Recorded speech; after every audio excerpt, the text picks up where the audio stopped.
명절이 내일 모레죠. 그런데 바쁘신데도 불구하시고 이렇게 전원 참석해 주셔서 먼저 하나님 앞에 감사를 드립니다. 오늘 하나님의 말씀은 눕기 4장입니다. 눕기 4장 13절입니다. 눕기 4장 13절.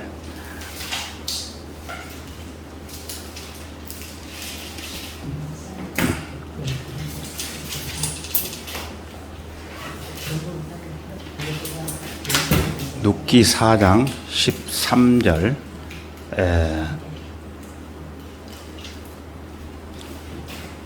제가 읽겠습니다. 13절. 그리하여 보아스가 눕을 취하니 그녀가 그의 아내가 되었고 그가 그녀에게 들어갔더니 주께서 그녀로 수택해 하심으로 그녀가 아들을 낳았더라. 다 같이 기도하시겠습니다. 위대하시고 자비로우신 주 하나님 아버지, 지난 한 주간 동안에도 저희들을 주님의 손길로 안전하게 보호해 주시고 오늘 만왕의 왕이신 아버지 하나님 앞에 모여 영과 진리로 경배 드릴 수 있도록 좋은 환경과 여건을 허락해 주심을 감사드립니다. 이 시간 선포되는 말씀을 통해 우리에게 주시고자 하시는 하나님의 은혜의 말씀을 오늘도 풍성히 내려주시기를 원합니다. 이 험악한 이 세상을 살아가는 동안 저희들에게 힘과 용기와 능력이 되도록 도와주시기를 간구드립니다. 이 안시간 악한 마귀가 어떤 형태로든지 방해하지 못하도록 우리의 생각과 마음을 주 성령님께서 지켜주시고 부족한 저를 주의 영으로 충만하게 채워주시옵소서. 이 시간 시종을 주님께 모두 의탁드립니다. 이제 곧 다시 오셔서 우리를 하늘나라로 데려가실 주 예수 그리스도의 이름으로 기도드렸습니다. 아멘. 오늘은 눕기 4장 전체를 통해서 눕의 축복과 영광이라는 제목으로 말씀을 드리고자 합니다. 눕의 축복, 영광, 이러한 제목으로 말씀을 드리고자 합니다. 지난번 시간에는 눕기 3장을 우리가 살펴보았죠. 특히 룻이 보아스에게 말하기를 그 당시에 나는 당신의 여종 룻이오니 당신의 옷자락으로 당신의 여종을 덮으소서라고 했죠. 그래서 보아스가 룻에게 대답하기를 내 딸아 이제 두려워 말라. 네가 원하는 대로 내가 네게 다 행하리라. 이는 내 백성의 모든 성읍이 네가 현숙한 여인임을 알기 때문이니라. 이 말씀을 지난주에 살펴봤습니다. 그래서 보아스는 룻에게 그 말을 듣고 이렇게 약속을 한 후 그 약속을 이루기에 직접 행동으로 옮기게 되는데 그 내용이 오늘 읽은 룻기 4장 전체에서 설명을 하고 있습니다. 자, 그러면은 먼저 4장 1절부터 2절까지를 제가 읽어 보겠습니다. 그 후 보아스가 성문에 올라가서 거기 앉아 있는데 보라 보아스가 말한 그 친척이 지나가는지라 보아스가 그에게 말하기를 어이 아무개여 돌이켜서 이리 앉으라 하니 그가 돌이켜서 앉더라. 그가 그 성읍의 장로들 중 10명을 청하여 말하기를 당신들은 여기 앉으소서 하니 그들이 앉더라. 여기 보면 성문이 나오죠. 성문은 성문 입구가 아니고 성문 입구의 넓은 장소를 가리키고 있습니다. 그래서 예로부터 백성들의 모임 장소였으며 특히 소송 문제나 일상의 어려운 문제들을 처리하는 재판 장소로 이용되었고 또 경제의 중심지인 시장터로 사용되기도 했습니다. 그래서 신명기 16장 8절에 가서 보면은 주 너희 하나님께서 네게 주시는 내 모든 성문들에서 재판관들과 관원들을 내 지파들에 두루둘 것이요 그들은 공정한 판단으로 백성을 재판할 것이니라고 말씀을 하셨습니다. 오늘날 최종 대법원 법정에서 재판을 할 때 판사들과 또 여러 증인들과 일하는 사람들이 모두 검사들까지 앉아서 재판을 하지요. 그것을 말하는 것입니다. 그래서 보아스가 성문에 올라가서 앉아 있었는데 4장 1절이 나오죠. 드디어 보아스보다 더 가까운 그 친척이 지나가는 것을 보고 어이 아무개여 이리 앉으라고 안내를 한 후에 성읍에 살고 있던 장로 10명을 불러서 참석을 시키고 재판 요지를 설명을 합니다. 그 요지가 3절에서 5절을 보겠습니다. 보아스가 그 친척에게 말하기를 모압 땅에서 돌아온 나오미가 우리 형제 엘리멜렉의 소유였던 토지의 일부를 팔기에 내가 네게 알리기로 생각하고 말하노니 이 거민들과 내 백성의 장로들 앞에서 그것을 사라. 네가 그것에 값을 치리려 하면 값을 치르라. 그러나 만일 네가 값을 치르지 않으려거든 내게 말하여 나로 알게 하라. 이는 너 외에는 그것에 값을 치를 자가 아무도 없음이라.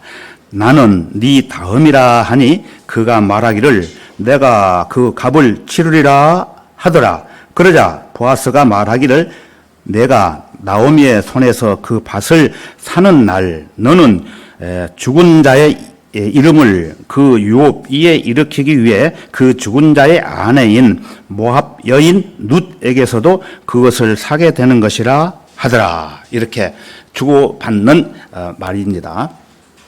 그래서 간단하게 이제 또 보충 설명을 드리면은 보아스가 그 친척에게 말하기를 모압 땅에서 돌아온 나오미가 우리 형제 엘리멜렉의 땅을 팔려고 하니까 여기 앉아있는 장로들 앞에서 친척에게 네가 말해주게 자네가 원한다면은 그 땅을 사게 그 땅을 사들여서 나오미에게 줄 수 있는 첫 번째 사람은 자네이고 그 다음에는 차순이 내가 살 수 있기 때문이네. 그래서 설명을 했는데 하지만 그 사람이 산다고 했죠. 그래서 그걸 자네가 원치 않는다면은 내게 말해주게 이렇게 말을 하자 그 친척은 좋아. 그러면 내가 그 땅을 사서 돌려주겠네.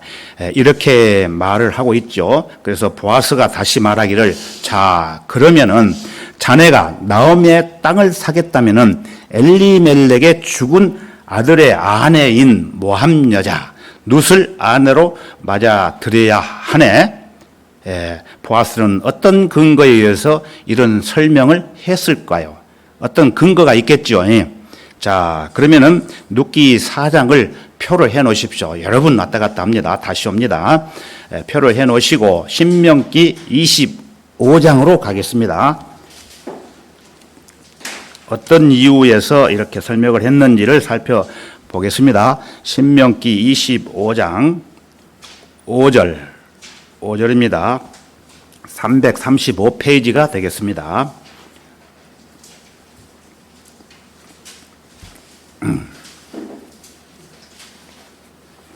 5절부터 6절까지를 제가 읽겠습니다. 형제들이 함께 거하는데 그중 한 명이 죽고 자식이 없으면 죽은 자의 아내는 나가서 타인에게 혼인하지 말 것이요 그녀의 남편의 형제가 그녀에게로 들어가서 그가 그녀를 아내로 삼아 그녀에게 남편의 형제된 의무를 이행할 것이니라.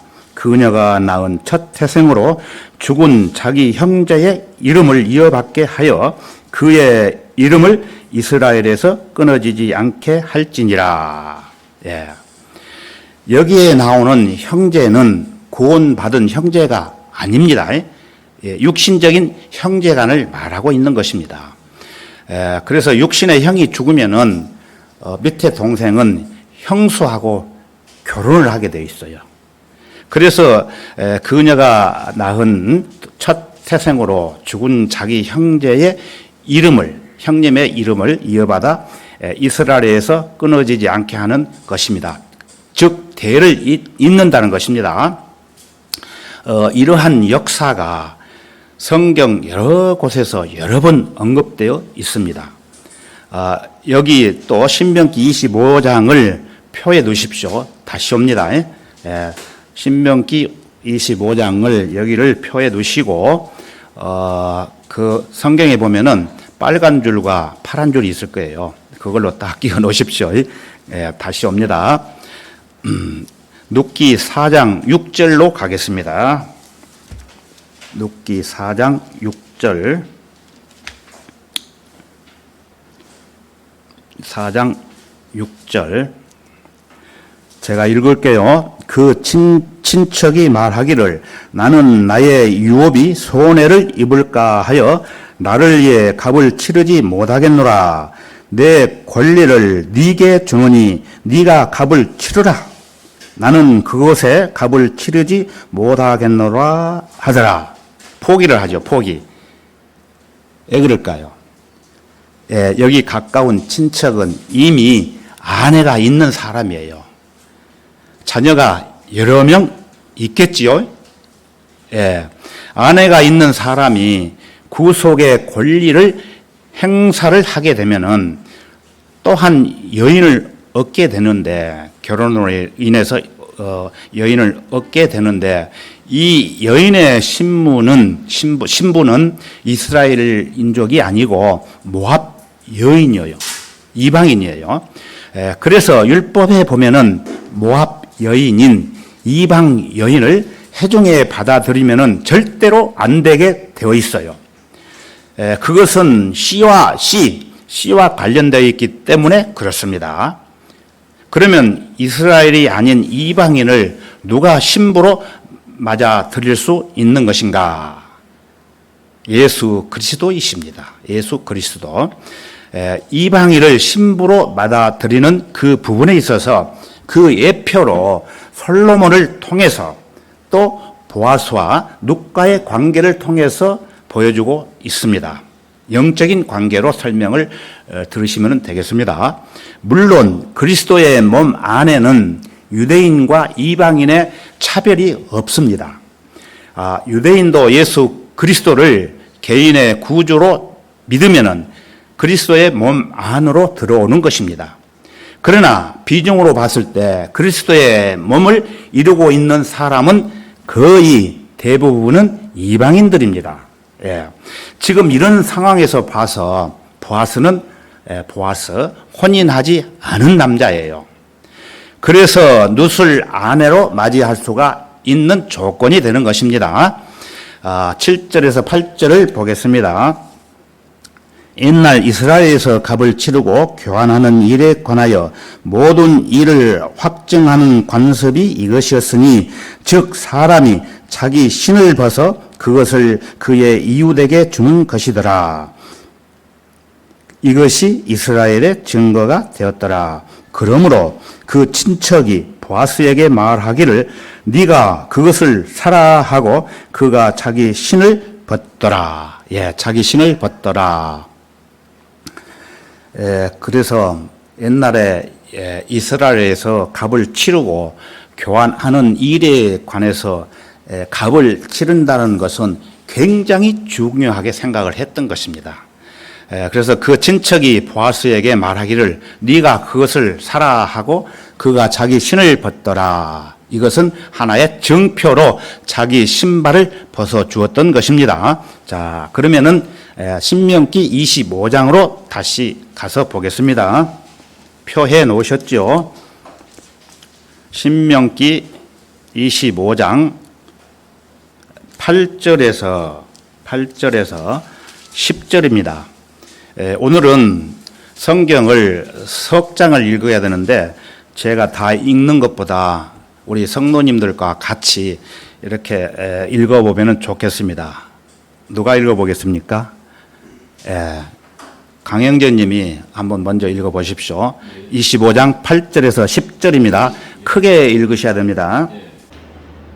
그러면 그의 성읍의 장로들은 그를 불러서 그에게 말할지니 만일 그가 입장을 고수하여 말하기를 나는 그녀를 취하고 싶지 않노라 하면 그의 형제의 아내는 장로들의 면전에서 그에게 다가가서 그의 발에서 그의 신을 벗기고 그의 얼굴에 침을 뱉으며 대답하여 말하기를 자기 형제의 집을 세우기를 원치 않는 자에게는 이렇게 할지니 이스라엘에서 그의 이름을 자기 신을 벗은 자의 집이라 부르리라 할지니라.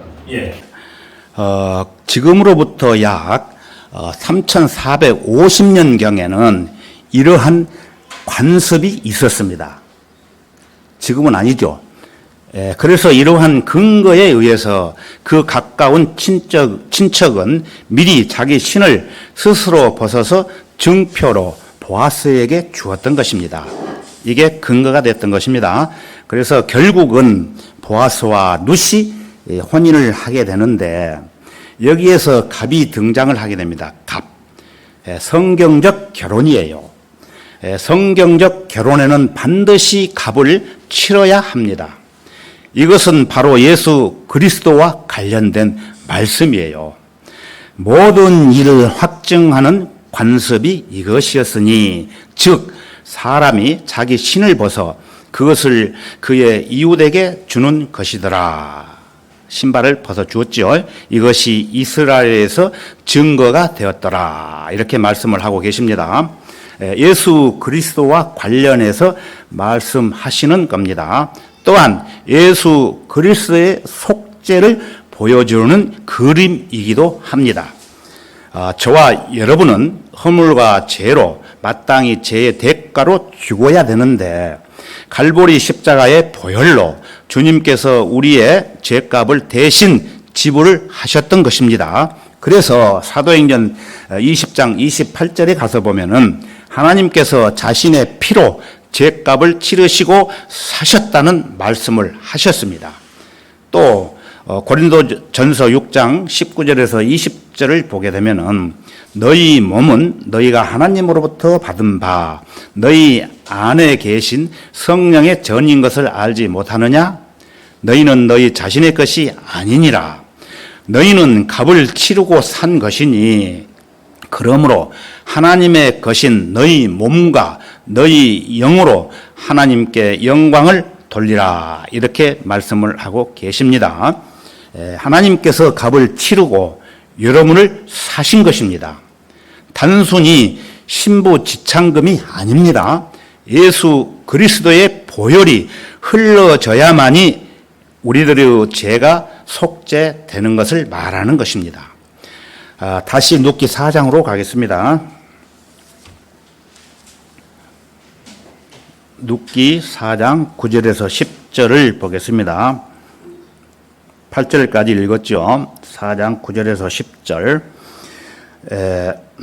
보아스가 장로들과 모든 백성에게 말하기를 내가 나오미의 손에서 엘리멜렉의 소유와 킬리온과 말론의 두 아들이 이름이죠.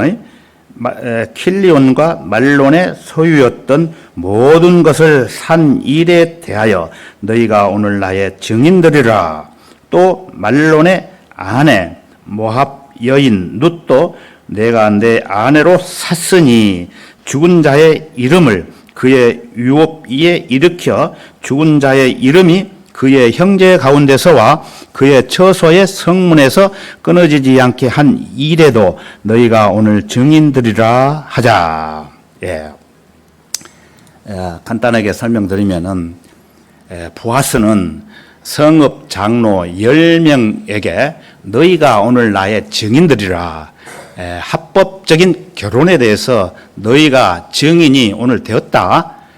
그래서 법정에서 한 명도 아니고 10명이 만장일치로 승인하는 내용입니다. 여러분이 하나님의 백성이고 예수 그리스도의 신부라고 하는 것을 누가 증거해 줍니까? 그 증인들이 누구입니까? 그 증인들이 있어야 결혼이고, 그 결혼은 무효로 돌아가는 것이 아니지요. 하늘에 증인이 있습니다. 이는 하늘에서 증거하시는 이가 세 분이시니 아버지와 말씀과 성령이시요 이 세 분은 하나이심이니라. 또 땅에서 증거하는 것도 셋이니 성령과 물과 피요 이 셋은 하나 안에서 일치하느니라. 만일 우리가 사람의 증거를 받아들일진대라고 말씀을 하십니다. 요한일서 5장에 있죠. 본문에 보면은 장로들이 10명이 있었고 보아스가 있었죠. 또 더 가까운 친척도 있었죠. 그래서 몇 명이 있었습니까? 최소한 12명이 모여서 합법적인 구속과 합법적인 결혼에 대해서 증거하고 있다는 것입니다. 확실하죠? 이러한 증인이 있기 때문에 받아들일 수밖에 없었던 것입니다. 만일 우리가 사람의 증거를 받아들일진대 하나님의 증거는 더욱 크나니 이는 이것이 하나님께서 자기 아들에 관하여 증거하신 그분의 증거이기 때문이라. 하나님의 아들을 믿는 사람은 내면적인 증거가 있고 또 외면적인 증거가 있는 것입니다. 내 마음속에 성령 안에서 의와 화평과 기쁨이 있는 것이고 또 성령의 아름다운 열매를 계속해서 맺어가는 것입니다. 무엇보다도 소중한 사명이 있어요. 책임이 있습니다. 끊어지면 안 되죠. 그 유업이 단절되기 때문입니다. 보아스는 엘리멜렉의 모든 상속을 되찾아오는 것이죠.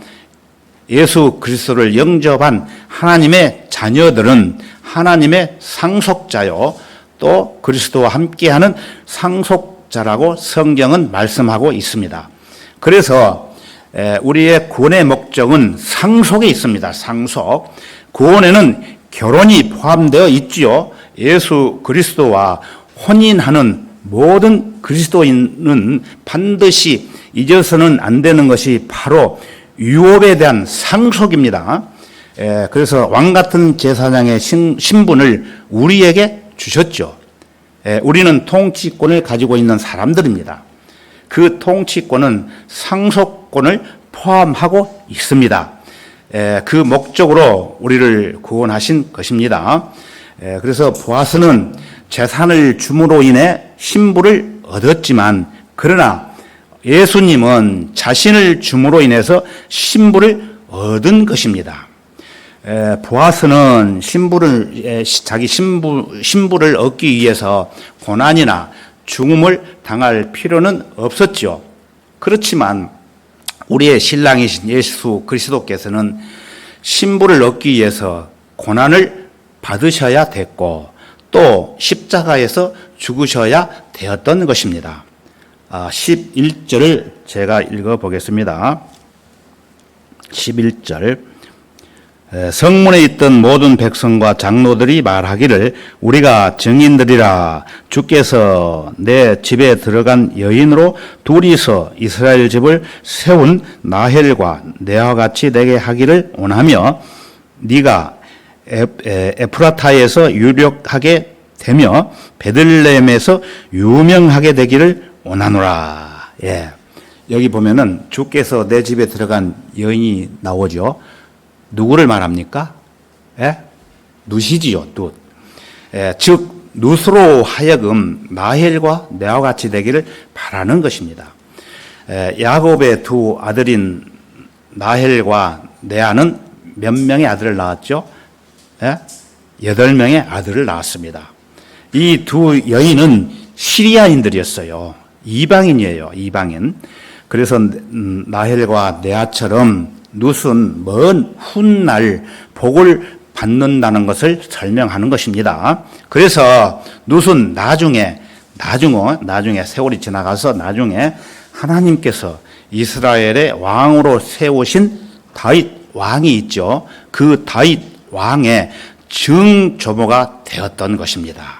이처럼 큰 축복과 영광이 어디 있겠습니까? 11절 끝 부분에 에프라타에서 유력하게 되며, 이 에프라타는 그렇게 큰 지역이 아니었습니다, 그때. 그러나 나중에 베들레헴에서 유명하게 되었죠. 미카스 5장 2절에 가서 보면은, 그러나 너 베들레헴 에프라타야, 네가 비록 유다의 수천 가운데 작을지라도, 즉 별 볼 일이 없을지라도, 그러나 그것에 누가 있느냐가 중요한 것입니다. 이스라엘을 통치하는 자가 너로부터 내게로 나오리라. 그의 나오심은 예로부터요 영원부터였느니라. 이렇게 말씀을 하십니다. 이 말씀이 실현되는 말씀이 어디에 나오냐면은 바로 신약성경 누가복음 2장 8절 이후에 가서 보면은 나옵니다. 그대로 실제로 실현되었던 내용이 자세히 기록되어 있습니다. 그것은 예수 그리스도께서 탄생하시는 과정이 설명이 되어 있습니다. 베들레헴에서 유명하게 되기를 원하노라. 문자적으로 하나하나 그대로 성취되었던 것입니다. 구원받은 하나님의 자녀들은 그리스도께서 값을 치르고 사신 바 되었죠. 또 그 사준 대상은 바로 유다 지파인 유대인으로 베들레헴에서 태어나신 누굽니까? 예수 그리스도이십니다. 12절을 보겠습니다. 또 내 집이 타말이 유다에게서 낳은 파레스의 집같이 되기를 원하며, 그 집의 씨는 주께서 이 젊은 여인을 통하여 내게 주시리라 하더라. 여기에서 젊은 여인은 누구예요? 타말이죠. 타말. 타말은 또 역시 어디 사람이에요? 이방 여인이죠. 이방 여인. 창세기 38장 2절에서 6절에서 가서 보면은 계속해서 보여주는 그림은 유대인이 이방인과 결혼하는 거예요. 나헬과 네하, 타말 역시 마찬가지입니다. 남편의 혈통 안에서 다른 새 이방 여인이 연결되어지는 것입니다. 반복되면 반복될수록 예수 그리스도의 신부를 계속해서 보여주는 것입니다. 요셉은 예수 그리스도의 초림과 예표이죠. 초림과 예표를 말합니다. 요셉은 누가 낳았습니까? 나헬이 낳았죠. 나헬. 그러니까 엄마가 나헬이죠. 야곱 나헬. 그래서 타말은 유다의 자녀를 낳았죠. 그런데 홀은 어디에서 나옵니까? 유다로부터 나옵니다. 유다 지파에서 파렛을 걸쳐서 나오는 것입니다. 언뜻 보기에는 그냥 평범한 말인 것 같지만, 그러나 하나님께서는 어떠한 경우에도 목적 없이 기록하는 성경은 하나도 없습니다. 즉 나헬과 네화, 에프라타, 타말, 파레스 모두가 다 메시아를 향해 있고 구원과 관련되어 있고 상속과 유업과 통치에 관련이 되어 있는 것입니다. 13절입니다. 13절에서 17절까지 누가 읽어볼까요? 다 안 보시는데 제가 지명하겠습니다. 18절에서부터 17절까지 우리 고홍준 형제님 한번 읽어보세요. 전체 읽어도 괜찮습니다. 13절부터 17절까지. 그리하여 보스가 옷을 취하니 그네가 그의 아내가 되었고 그가 그네에게 들어갔더니 주께서 그네로 수태케 하심으로 그네가 아들을 낳았더라. 여인들이 나무에게 말하기를 주를 송축할지어다. 그분께서 오늘은 친척이 없이 버려두지 아니하셨으니 그의 이름이 이스라엘에서는 유명하게 되리라. 그가 내 생명의 회복자가 될 것이요 내 노인의 보내가 될 것이니 이는 너를 사랑하고 내게 일곱 아들보다 더 나은 내 며느리가 그를 낳았습니다. 하더라. 나오미가 그 아기를 취하여 자기 품에 두고 그에게 고모가 됩니다. 그 이후 여인들이 그에게 이름을 주며 말하기를 나오미에게서 아들이 태어났다 하여 그들이 그 이름을 오벳이라 불렀으니 그가 다윗의 아버지인 이새의 아버지입니다. 예, 거기까지 잘 읽으셨습니다. 여기에 보면은 드디어 보아스는 룻과 결혼을 해서 아들을 낳게 되죠. 아들. 그래서 주변 여인들이 나오미에게 말하기를 주를 송축할지어다. 그의 이름이 이스라엘에서 유명하게 되리라. 이는 너를 사랑하고 네게 일곱 아들보다 더 나은 네 며느리가 그를 낳았음이라 하더라. 축하를 하죠. 여기 보면은 일곱 아들이라는 표현은 어떤 의미가 있느냐 하면은 룻이 시어머니를 공경하고 헌신적으로 순종해온 사실에 근거해서 지극한 효성이 열매를 맺게 된 사실을 이 여인들이 칭찬하는 내용입니다. 일곱이라는 숫자는 여러분들이 잘 아시겠지만 완전과 충만을 상징하는데 이 숫자보다 더 기이하다고 표현한 것은 그만큼 룻의 효행을 높게 평가했기 때문입니다. 그 이웃 여인들이 그에게 이름을 주며 말하기를 나오미에게 아들이 태어났다 하여 그들이 그의 이름을 오벳이라 불렀으니 그가 다윗의 아버지인 이새의 아버지니라. 예, 나중에 또 이 부분은 더 자세히 설명을 드리겠습니다. 18절입니다. 18절을 제가 읽을게요.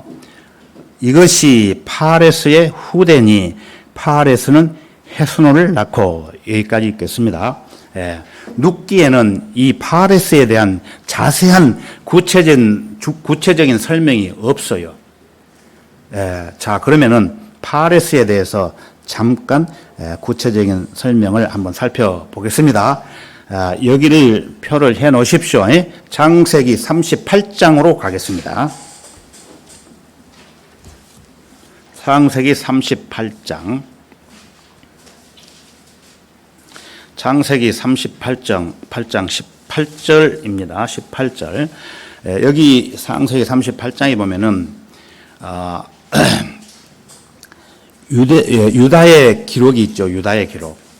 유다는 아들이 셋이 있었습니다. 유다가. 그 맏아들의 이름이 엘이었고, 둘째가 오난이었고, 막내 셋째가 셀라였습니다. 별 의미 없이 보이는 이름들이 계속해서 성경에 기록되어 있을까요?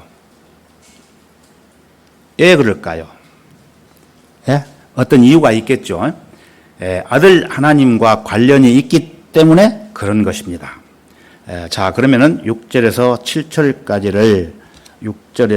7절까지를 제가 읽어 보겠습니다. 유다가 그의 맏아들 엘을 이유하여 아내를 얻으니 그녀의 이름은 다말이더라. 주께서 보시기에 유다의 맏아들 엘이 악함으로 주께서 그를 죽이신지라. 유다의 맏아들 엘이 타말하고 결혼을 했죠. 그런데 엘은 그 행실이 아주 악했습니다. 그래서 하나님께서 저주를 했죠. 그래서 즉사를 했습니다. 즉사. 이 일로 아버지인 유다는 얼마나 허망했겠습니까? 자기 큰 아들이 죽었기 때문에. 그러므로 율법에 의하면은 대가 끊어지게 되겠죠. 그래서 둘째 아들이 이제 형수하고 혼인을 해서 죽은 형의 씨를 이어가야 됩니다. 그래서 둘째인 오난이 타말하고 형수하고 혼인을 해서 같이 사는데 형수가 마음에 안 들었어요. 그래서 엉뚱한 짓을 합니다. 8절에서 9절을 보겠습니다. 8절에서 9절. 유다가 오난에게 말하기를 너는 네 형수에게 들어가서 그녀와 혼인하여 네 형에게 씨를 세우라 하더라. 오난은 그 씨가 자기 것이 안 될 것을 알았으므로 그의 형수에게 들어갔을 때 자기 형에게 씨를 주지 않기 위해서 땅에다가 사정하였더라. 재밌는 얘기가 있죠. 엉뚱한 짓을 함으로 인해 주께서 벌을 내리십니다. 10절에 있죠. 10절. 그가 행했던 그 일이 주를 불쾌하게 하였으므로 주께서도 그도 죽이시니. 그래서 두 아들은 죄를 지었기 때문에 어쩔 수 없이 주께서 둘을 다 죽이셨습니다. 이제 막내 하나 아들만 남았죠. 이 막내까지도 죽을지 몰라서 유다는 불안을 했습니다. 불안. 막내도 죽으면 안 되겠죠. 그래서 시아버지는 아마도 이 며느리 때문에 자기 두 아들이 죽었을지 모른다고 생각을 했을 거예요. 그래서 유다는 다말에게 권유를 합니다. 이제 그만 떨어져 있으라. 내 집을 떠나 있으라. 그래서 친정집으로 가서 과부로 그냥 남아 있으라. 그렇게 얘기를 하죠. 11절입니다. 11절. 제가 읽을게요. 그때 유다가 그의 며느리 다말에게 말하기를 내 아들 셀라가 자랄 때까지 내 아비 집에서 과부로 남아 있으라 하니 이는 혹 셀라도 그의 형들처럼 죽을까 하여 말한 것임이라. 타말이 가서 그 아비 집에서 그 아니라. 타말이 말을 잘 듣지요. 타말은 자기 시아버지 말을 안 들을 수 없어가지고 할 수 없이 자기 친정 아버지 집으로 갔던 것입니다. 12절을 제가 읽겠습니다. 얼마 후에 유다의 아내 수아의 딸이 죽은지라. 유다가 위로를 받은 후에 그의 친구 아둘람인 히라와 함께 팀낫으로 가서 그의 양털 깎는 사람에게 갔더니 누군가가 타말에게 말하기를 보라 네 시아비가 자기 양털을 깎으려고 팀낫에 올라왔다 하는지라. 이것은 무슨 말이냐면은 타말이 친정에 가 있는 동안에 시아버지인 유다의 아내가 죽었습니다. 그 일로 유다는 성경에 보면은 위로를 받고 친구가 살고 있는 어디로 갔죠? 팀낫, 여기 나오죠. 팀낫으로 가서 양털을 깎고 있었어요. 양털을 깎고 있었는데 친정에서 살고 있는 타말은 이 소식을 들었어요. 누가 전해 주었겠죠. 그래서 시아버지에게 창녀로 변장을 하고 접근을 하게 됩니다. 왜 그랬을까요? 여러분들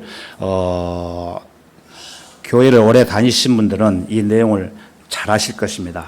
그러나 최근에 구원 받으신 분들은 이 내용을 모르시기 때문에 제가 한 번은 설명을 해야 되겠다 해서 시간이 가더라도 이렇게 구체적으로 설명을 드리는 것입니다. 그래서 타말의 입장에서 보면은 막내인 셀라가 이제 성장을 했죠. 세월이 갔기 때문에 그래서 대를 이어받을 수 있는 그런 시기가 되었음에도 불구하고 자기 시아버지가 자기를 찾아주지 않기 때문에 유업을 이어받기 위해서 창녀짓을 합니다. 14절에서 15절까지 14절에서 15절까지 누가 읽겠습니까? 우리 김희진 자매님 한번 읽어보세요. 14절에서 15절 짧습니다. 아이고, 그녀가 자기 과부 의상을 벗고 너울로 얼굴을 가리고 또 몸을 두고서 낫으로 가는 길가 넓은 곳에서 곳에 앉았더라. 이는 셀라가 장성함을 보았는데도 그녀를 그에게 아내로 주지 않았음이더라. 유다가 그녀를 보고 그녀를 창녀로 간주하였으니 이는 그녀가 자신의 얼굴을 가렸음이니라. 예, 잘 읽으셨어요. 그런데 부연 설명 안 드려도 아시겠죠? 시아버지는 아무것도 몰랐습니다. 이 사실을 몰라요. 왜 그랬을까요? 가부상을 벗고 너울을 얼굴로 완전히 가렸기 때문에 눈만 내놓고 얘기하기 때문에 목소리도 어떤 변조를 했겠죠. 시아버지이기 때문에. 그래서 전혀 모르고 창녀로 알고 아무것도 몰랐던 얘기입니다. 자, 16절에서 18절을 보겠습니다. 16절에서 18절. 그러면은 누가 읽을까요? 아무도 안 보시네. 또 지명하겠습니다. 김희진 자매 옆에 있는 이영문 자매님 읽어보겠습니다. 16절에서 18절까지입니다. 그가 길가에 있는 그녀에게로 돌아가서서 말하기를 보라 내가 내게 청하노니 나로 내게 들어가게 하라 하니 이는 그녀가 자기 며느리인 줄을 알지 못했습니다.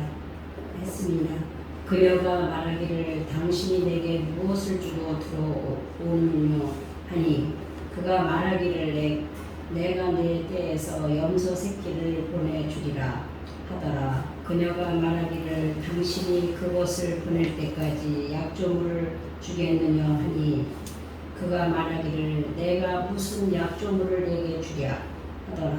그녀가 말하기를 당신의 인장과 팔찌와 당신의 손에 든 지팡이로 하라 하니 그가 그것들을 주고 그녀에게 들어갔더니 그녀가 유다로 인하여 임신하였더라. 예. 그래서 타말은 창녀로 변신해서 아버지에게 들어가게 되죠. 그래서 그 조건으로 무엇을 달라고 그러죠? 그래서 염소 새끼 한 마리를 받기로 합니다. 그리고 그 염소가 그 당시 없기 때문에 그 염소를 받을 때까지 약조물을 달라고 하지요. 무엇을 받았습니까? 인잔과 팔찌와 손에 든 지팡이를 그 시아버지로부터 즉석에서 받아냅니다. 그 결과로 어떻게 됩니까? 임신을 하게 된다는 얘기입니다. 19절에서 21절까지를 19절에서 21절까지를 김영희 자매님이 한번 읽어보겠습니다. 19절에서 21절. 그녀가 일어나 떠나가서 노울을 벗고 그녀의 과부 옷상을 입으니라. 유다가 그의 친구 아둘라민의 손을 통해 염소 새끼를 보내고 그녀의 손에서 약조물을 돌려받으려 하였으나 그가 그녀를 찾지 못하였더라. 그때 그가 그곳 사람들에게 물어 말하기를 길가에 드러나게 있던 창녀가 어디 있느냐 하니 그들이 말하기를 이곳에는 창녀가 없다 하더라. 자, 간단하게 설명을 드리면은 유다가 아무것도 모른다고 했지요. 그래서 자기 며느리하고 지내다가 그 이후에 집으로 돌아가서 약조한 대로 사람을 시켜서 염소 새끼 한 마리를 가지고 가서 그 약조물하고 밖으로 갔는데 타말은 이미 벌써 사라져버리고 없었습니다. 예. 그 다음 22절에서 23절, 22절에서 23절을 우리 한성은 형제님이 한번 읽어보겠습니다. 22절에서 23절. 그가 유다에게 돌아와서 말하길 나는 그녀를 찾을 수도 없었고 그곳 사람들도 말하기를 이곳에는 창녀가 없다 하더라 하니 유다가 말하길 우리가 수치를 당하지 않도록 그녀로 그것을 가지고 있게 하라. 보라 내가 이 염소 새끼를 보내었으나 그대가 그녀를 찾지 못하였느니라 하더라. 예. 유다에게 보고하는 내용입니다. 보고를 받은 유다는 창피했겠죠. 창피해서 그냥 비밀로 붙이라고 이렇게 얘기하는 내용입니다. 그 이후에 무슨 일이 있었습니까? 24절입니다. 24절. 24절은 제가 읽겠습니다. 약 3개월이 지나서 누군가가 유다에게 이야기하여 말하기를 당신의 며느리 타말이 창녀짓을 하였도다. 보라, 그녀가 음행함으로 임신하였다 하니 유다가 말하기를 그녀를 끌어내서 불사르라고 하더라. 엄청난 말이에요. 네. 3개월이 지나서 어떤 사람이 유다에게 말하기를 알려주지요. 당신의 며느리 타말이 탕녀짓을 하고 음행을 함으로 임신을 했다. 이렇게 보고를 했습니다. 그래서 이 말을 듣고 있던 유다가 자신 있게 말하기를 그녀를 끌어내어 불살라 버리라. 예, 그렇게 말을 합니다. 그래서 이제 타말은 큰일 났습니다. 불에 타 죽게 되었습니다. 예.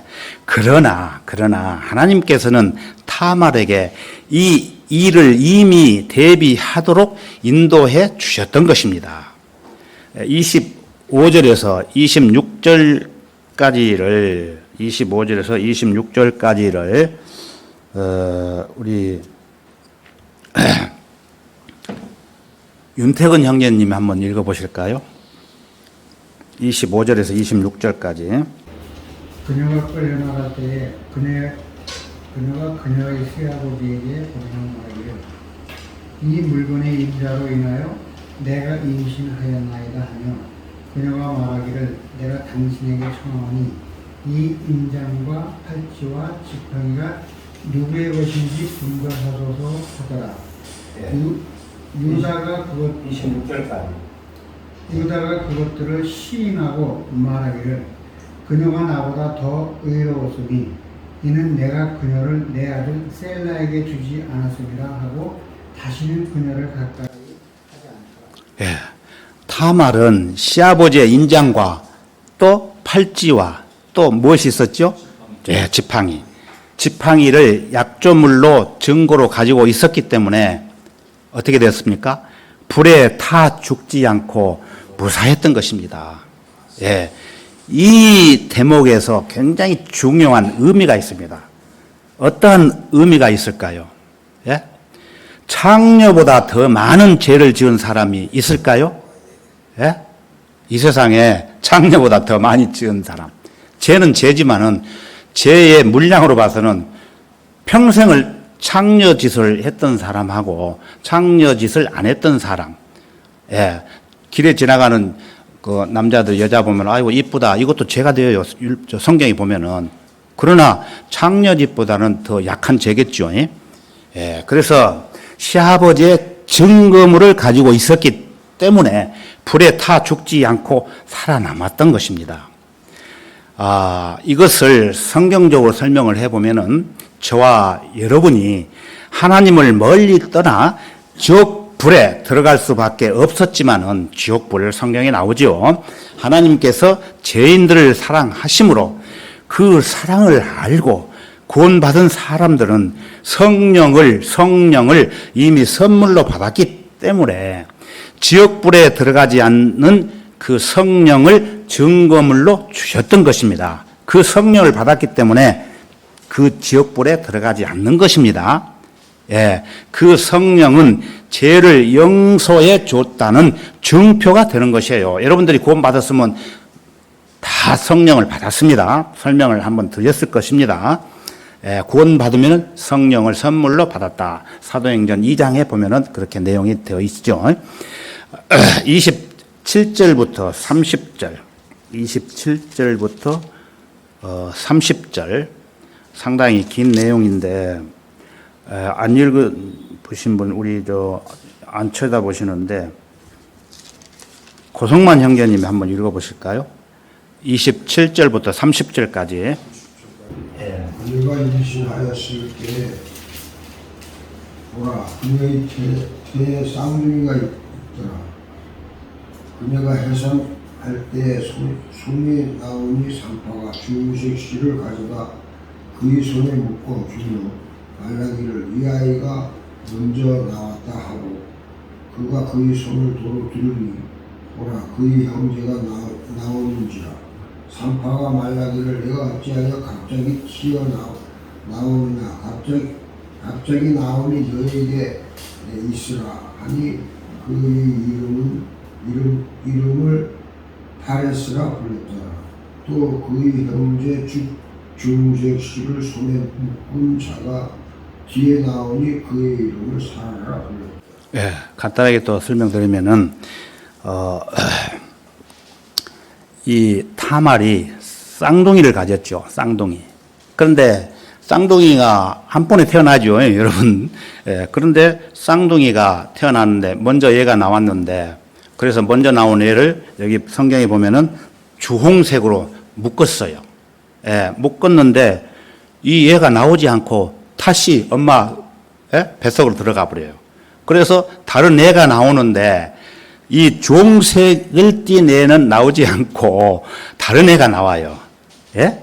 그래서 여기 보면은 산파가 보니까 네가 어찌하여 갑자기 튀어나오느냐? 먼저 나온 애는 어디 가고 그 얘기예요.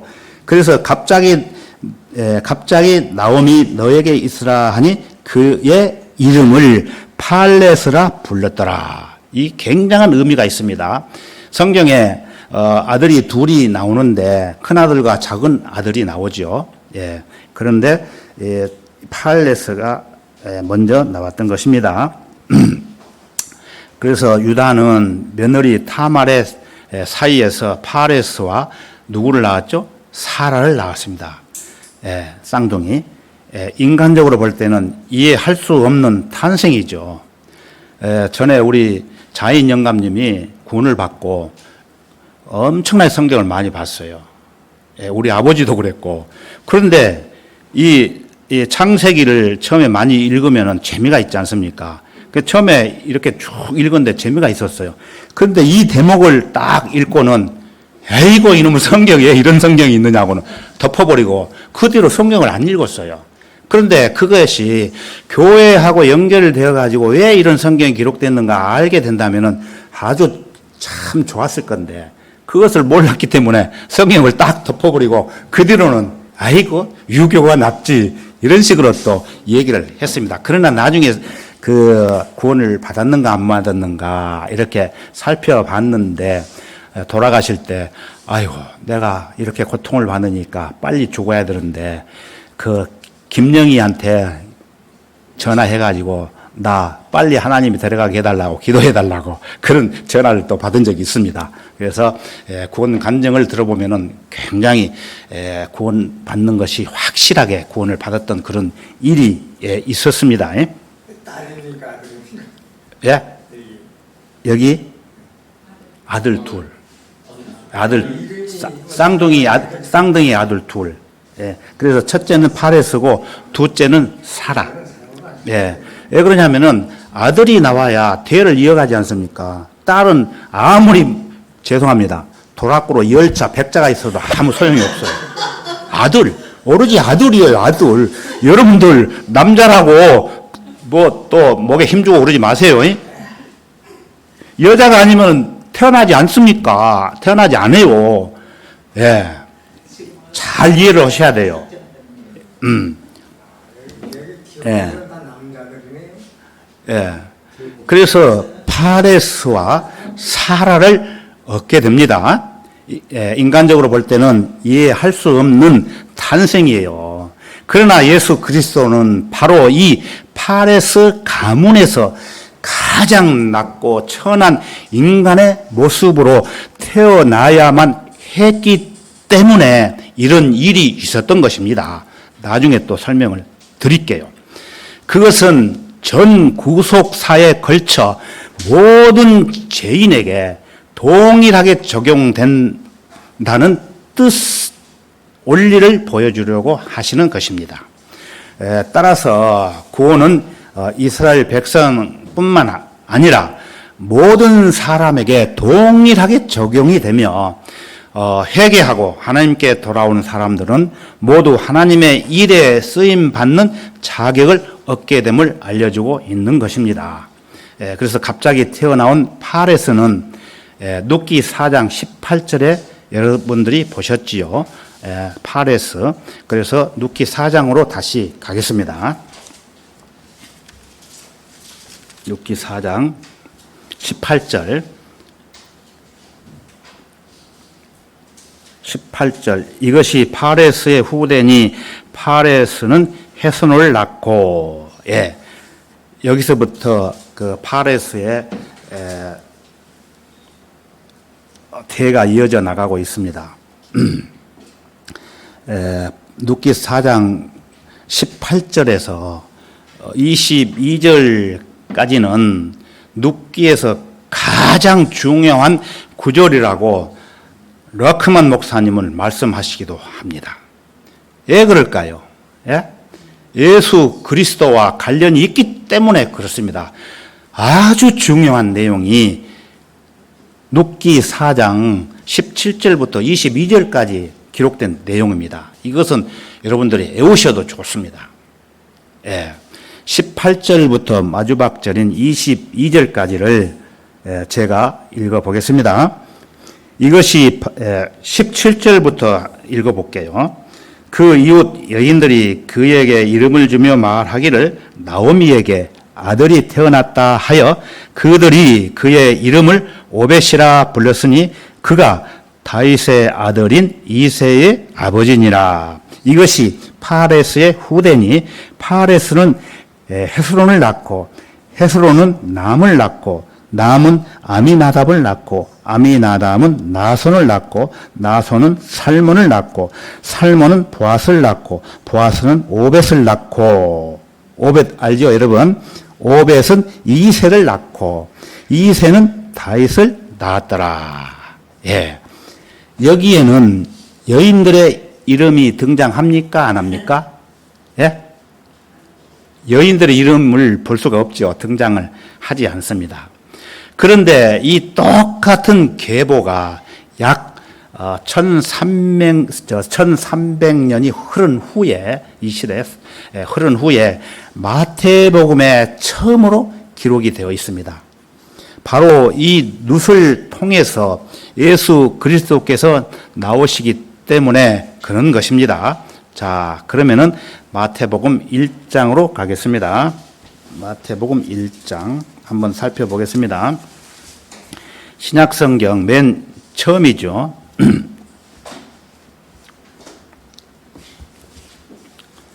1장 1절부터 7절까지를 제가 읽겠습니다. 다윗의 아들이요 아브라함의 아들인 예수 그리스도의 세대에 관한 책이라. 아브라함은 이삭을 낳고 창세기 12장부터 요한계시록 마지막까지 이스라엘의 역사와 모든 것을 얘기를 하고 있습니다. 그 아브라함을 말하는 것입니다. 아브라함은 이삭을 낳고 이삭은 야곱을 낳고 야곱은 유다와 그의 형제들을 낳고 유다는 다말에게서 파레스와 사라를 낳고 파레스는 헤스론을 낳고 헤스론은 아람을 낳고 아람은 아미나답을 낳고 아미나답은 나손을 낳고 나손은 살몬을 낳고 살몬은 나합에게서 보아스를 낳고 보아스는 룻에게서 오벳을 낳고 오벳은 이새를 낳고 이새는 다윗 왕을 낳으니라. 다윗 왕은 우리야의 아내였던 여인에게서 솔로몬을 낳고, 솔로몬은 르호보암을 낳고, 르호보암은 아비야를 낳고, 아비야는 아사를 낳고, 쭉 이렇게 연결됩니다. 시간 관계상 여기까지만 읽을게요. 특히 여러분 3절을 보시면은 3절, 유다는 다말에게서 파레스와 사라를 낳고, 예? 아까 보셨죠? 유다. 예. 다말, 파레스와 사라를 낳고, 또 파레스는 헤스론을 낳고, 헤스론은 아람을 낳고, 예. 여기에는 여자들이 등장을 하지요. 눕기에는 여자들이 없지만은, 예. 눕기는 여기 3절에서부터 시작이 됩니다. 예. 이것을 여러분들이 생각을 잊지 마시고 기억에 남겨두시면 좋습니다. 그러나 특이한 것은 이방 여인들이 한 사람만 등장하는 것이 아니고 여러 명이 등장을 합니다. 제일 먼저 등장하는 여인은 다말이죠. 다말. 그런데 구약에서는 타말로 되어 있죠. 타말. 여기 마태복음에서는 다말로 되어 있습니다. 첫 자들은 약간의 변화가 있는 것을 볼 수가 있습니다.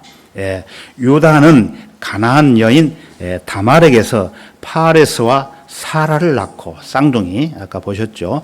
그래서 살몬은 나합에게서 보아스를 낳고, 나합은 누굽니까?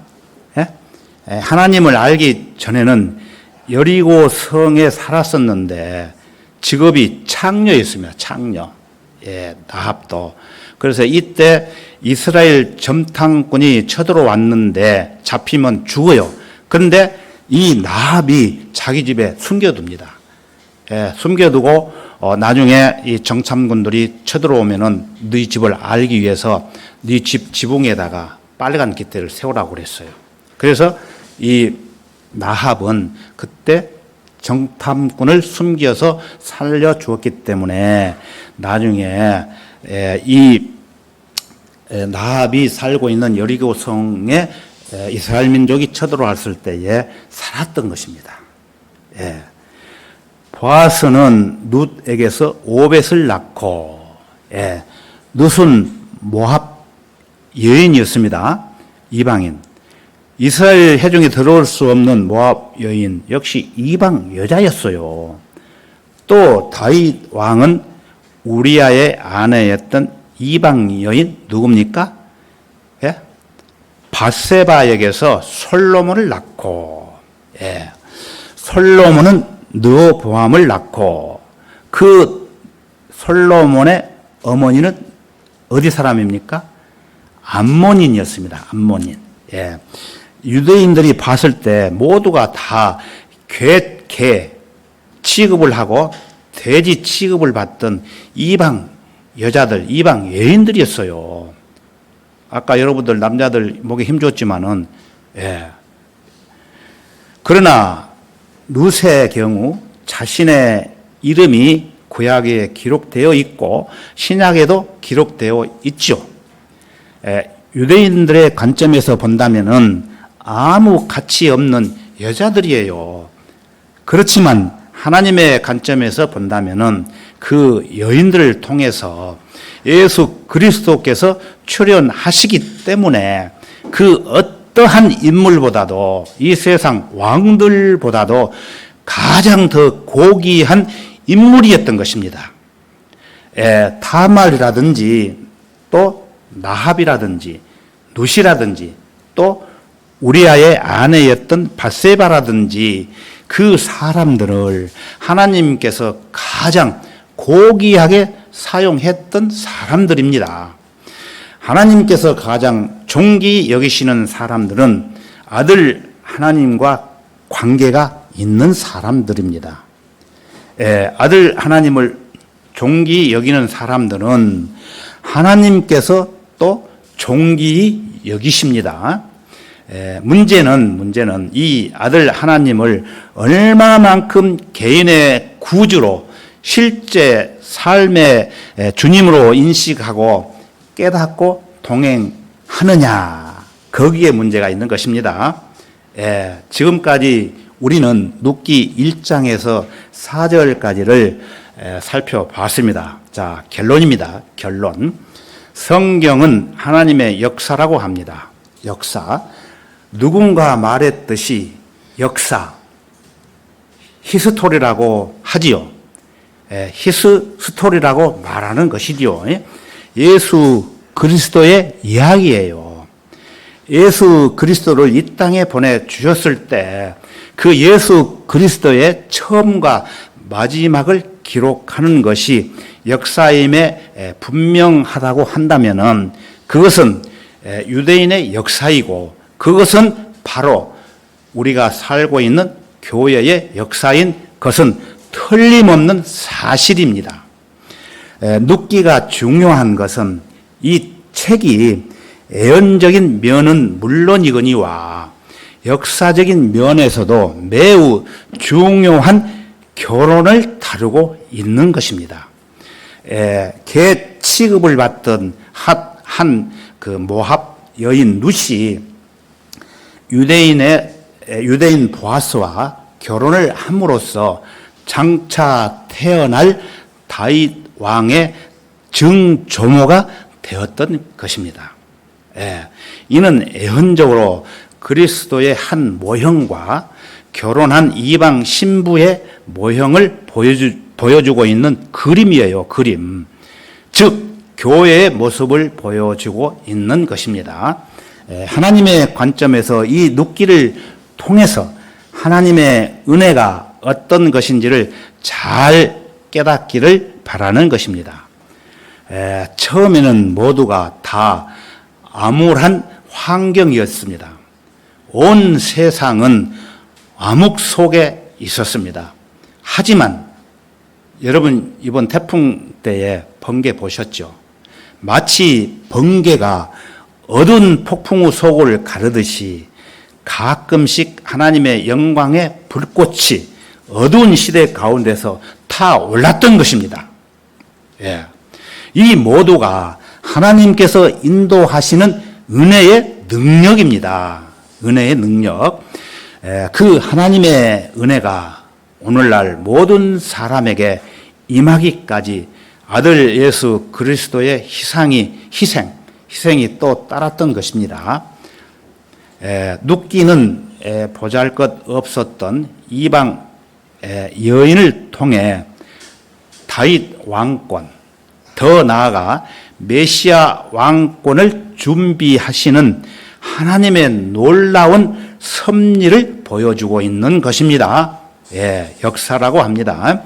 저와 여러분은 하나님을 멀리 떠나 지옥행 열차를 탈 수밖에 없었던 죄인들이었지만 하나님의 그 크신 놀라운 사랑과 은혜로 구원을 받고 이제 떳떳하게 하나님의 자녀가 되었습니다. 나오미는 자기 며느리인 룻이 하나님의 백성이 되도록 인도하면서 또 도와주었죠. 그래서 우리들도 이 교훈을 본받아서 이 대열에 들어오지 못한 수많은 혼들을 위해서 이제 저와 여러분 모두가 주님께서 우리에게 주신 지상의 명령인 은혜의 복음을 전해서 이것은 마태복음 28장 예수님이 하늘로 승천하시기 전에 제자들에게 주신 명령이기도 합니다. 그래서 우리에게도 동일하게 필요한 명령입니다. 그래서 우리와 똑같이 하늘나라에 들어갈 수 있는 축복을 받을 수 있도록 그 사명을 우리가 다 해야 할 것입니다. 그래서 그 준비된 마음으로 우리 모두 선한 일을 위해서 온전히 살아가야 된다고 저는 생각을 합니다. 여러분들도 그렇게 생각하시면은 많은 영적인, 육적인 축복을 받으실 것입니다. 오늘은 여기까지 하겠습니다. 기도하겠습니다. 사랑과 은혜가 충만하신 주 하나님 아버지, 지금까지 눕기를 통해서 저희들에게 필요한 말씀들을 가르쳐 주신 그 은혜를 참으로 감사드립니다. 특히 하나님의 백성들을 멀리 떠나 우상을 섬기는 모압 땅에서 남편과 두 아들까지도 징계로 인해서 다 죽고 다시 주님의 품으로 돌아온 나오미와 그의 며느리인 룻의 그 삶을 통해서 하나님께서 이루어 가시는 역사의 실체를 살펴봤습니다.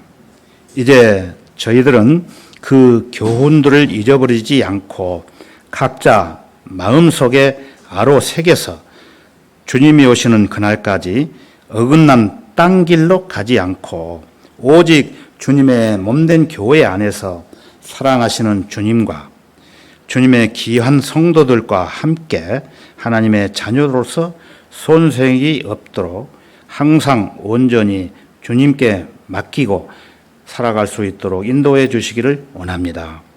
언제나 저희들을 사랑하시는 주 예수 그리스도의 이름으로 간절히 기도드렸습니다. 아멘. 찬송가 한 장 부르시겠습니다. 찬송가 483장입니다. 483장.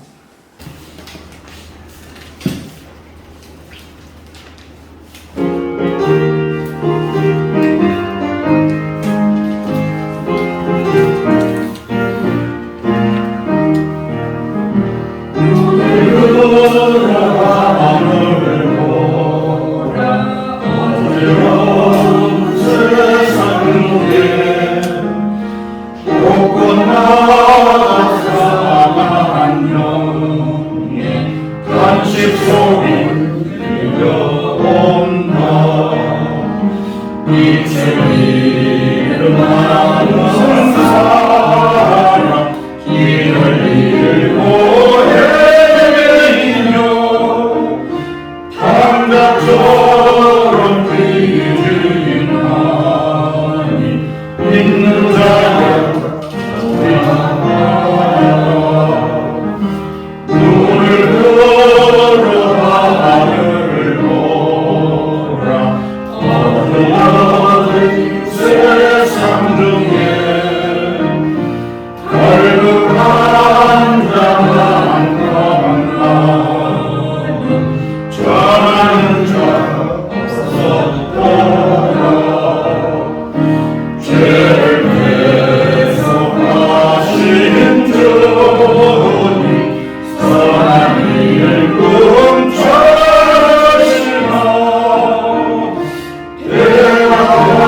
이번에 명절이 시작됩니다. 많은 사람들이 이동을 하는데 특별히 개인